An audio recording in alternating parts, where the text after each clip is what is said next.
We, the 5 families, vehemently disagree with the treatment team's request for additional privileges outside of the secure hospital facility where there are no fences or security measures. We strongly implore the review board to deny this request.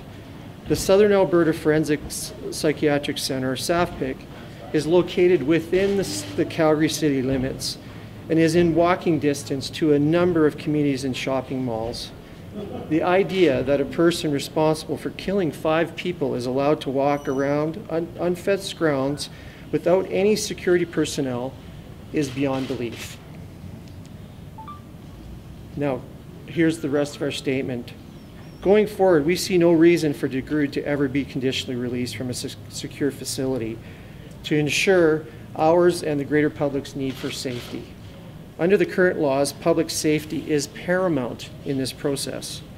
As a parent, one can only imagine the horror of receiving a phone call from the police or a family member informing you that a child has been killed.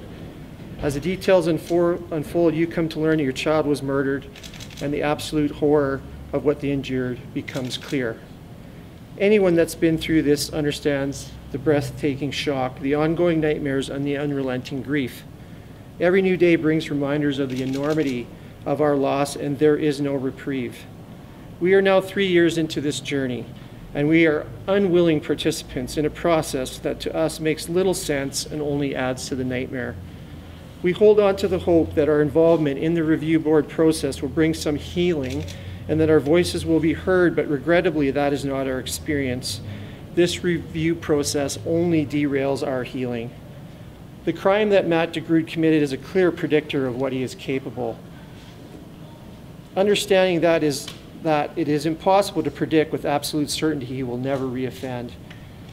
The decision regarding his disposition now and in the future should be obvious. We understand that the review board process in current NCR legislation is what we have to live with, and we would agree that in most cases it appears to be working. But trying to apply a one-size-fits-all approach to cases that are such extreme brutality and heinous nature makes no sense to us at all. And we believe that a large majority of the public agrees with the absurdity of the process in this instance.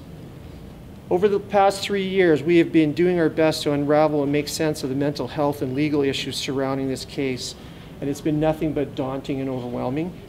To us, the horrific, evil, and extreme nature of DeGroote's crime speaks for itself, and it is impossible for any of us to reconcile that the circumstances of this case would not automatically warrant a high-risk designation. We recently heard counsel for DeGroote make statements to the media that his client does not pose a risk to society and that he should be considered for release and reintegration. Given the extreme and heinous nature of this case, any rational person would find these comments shocking and would strongly disagree.